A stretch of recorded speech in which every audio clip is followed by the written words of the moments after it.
All right, we just talked transition. Now let's talk who coaches hire when they get the job. So we just talked transition. I talked to you about how you can navigate transition, but now these coaches are getting hired, right? We talked about coaches getting fired. This is a mega episode about the coaching carousel, but now coaches are getting hired and they are getting their staffs prepared. They're getting their teams prepared, and there is a order of what I've seen, and they could be, it's different per coach, but overall what I've seen, the majority of coaches do, they've ordered in this order. Now with revenue sharing, some of that is, these places can be here and there. I did an episode about this previously and had to change it a little bit because of revenue sharing, but let's talk about it.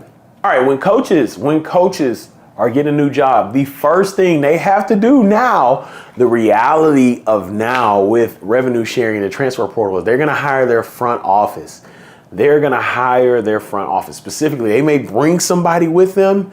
Maybe it's at a university where, like, for instance, Tom Herman goes to a Texas, right? They're bringing somebody with them. Right now, recently, I think Eric Morris went, well, I think it's been confirmed. Eric Morris went from North Texas to Oklahoma State. He may bring his front office with him, right? That front office may have opportunities at other schools. So normally they bring the front office, and the front office can include the general manager, someone that is doing contracts or negotiations or agent relations, right?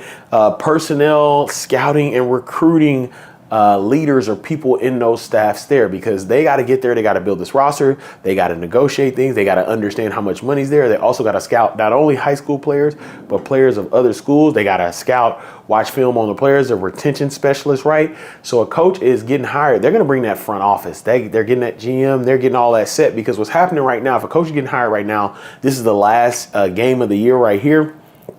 You got the last game of the year, you got the bowl game. So there's coaches in place, there's things in place, but you're getting your front office people so that you can start building that roster if you haven't already been doing that, right?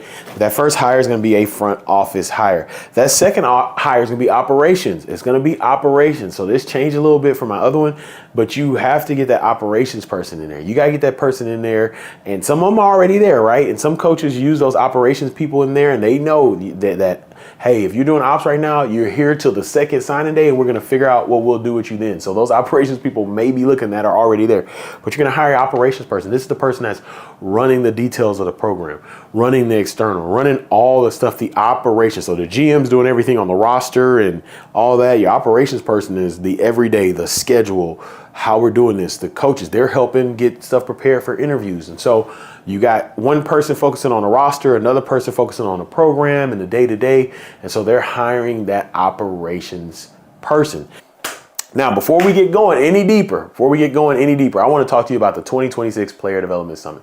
The 2026 Player Development Summit will be in Detroit, Michigan. We are so excited. What up, though, to be there.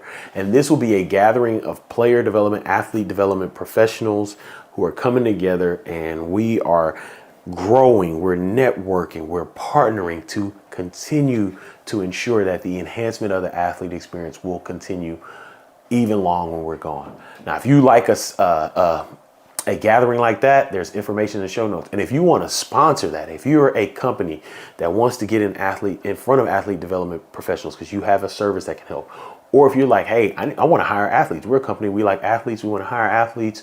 Or if you want to give to a cause, right? You're just like, hey, it's the holidays. You're like, hey, I got some money. I want to do some things. I want to give to a cause.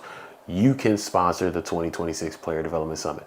All that information is in the show notes. Then that third hire is going to be a strength staff, right? It's going to be a strength staff because they're going to get started in winter training. Winter conditions going to come early in January. And right now you're going to look for that strength staff because you want to sit down with them. You want to start planning things. You want to make sure that culture's there because that strength staff is going to spend so much time with the coaches because the coach is going to go on the road. They're going to go on the road to recruit.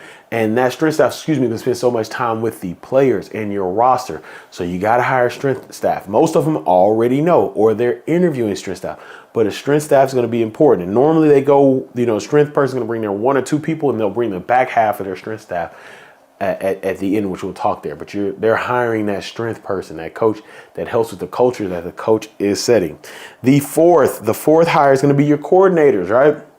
So now the coaches, you built the roster. You got the operations, you got the strength staff handling the weight room, the culture, all the training things there. Now you're going to get that coordinator. You're going to get coordinators. Maybe they're coming with you. Maybe they're not. Maybe that coordinator is going to get the head job where you leave, right? So now you're getting coordinators. This is what we want to do on the offensive side of the ball. This is what we want to do on the defensive side of the ball. So now you have the person who is leading those two sides and special teams, where this is how we're going to do things special teams wise. So that coach now is going in to get the coordinators.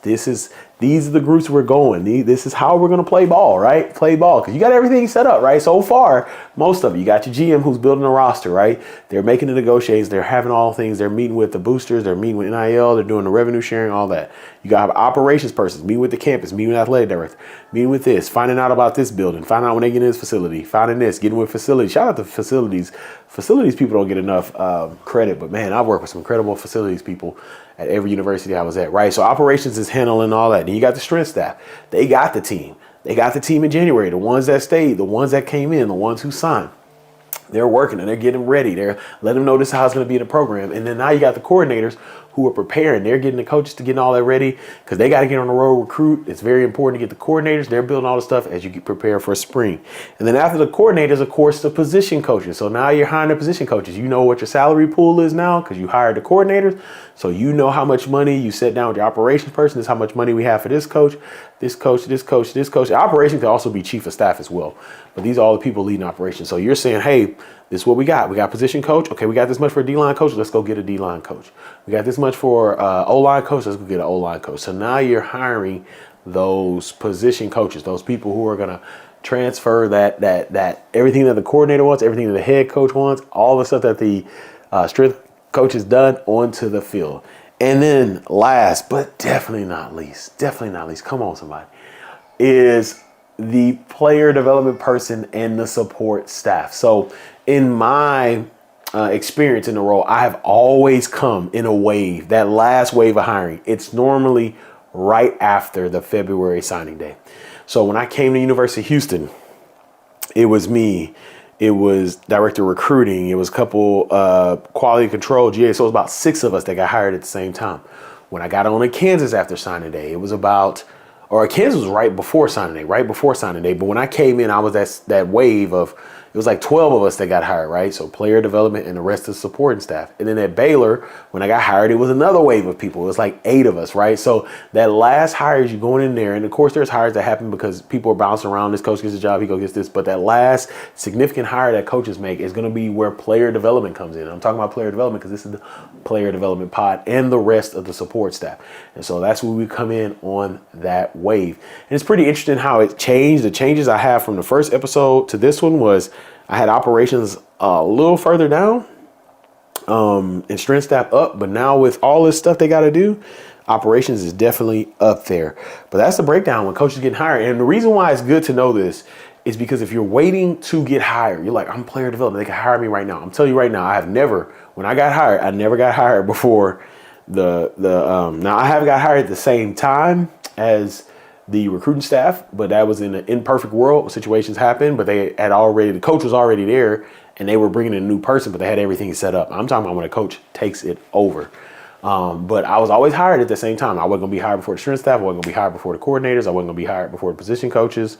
I was going to be hired in that last wave. Now, could those people be in that last wave? Yes. So if you're sitting there and you think of player development and you know this coach has got a job and you're sending stuff right now might not be the most strategic time to reach out to that coach because that coach may not be thinking about a player development hire right now. They may not. Maybe they are. Maybe things have changed. So this is a time where you start seeing who's getting hired and then you make connections based off who's getting hired. And you kind of understand the process. Okay, cool. That's the front office. Okay, that's the operations person. And they never release who the operations person is till late. That's another thing too. So you got to do your homework on that. But this position coach is there. Now I know him. I got that contact. Let me ask him then. Because if you're reaching out, this is something I did. Once again, I told y'all earlier, I wrote all those letters to all those coaches. If I would have known that, I would have paused a little bit and then had an opportunity to write those letters to those coaches. So you just want to be strategic as you're getting ready and you want to be hired in player development to know when these coaches are hiring these different positions at the time.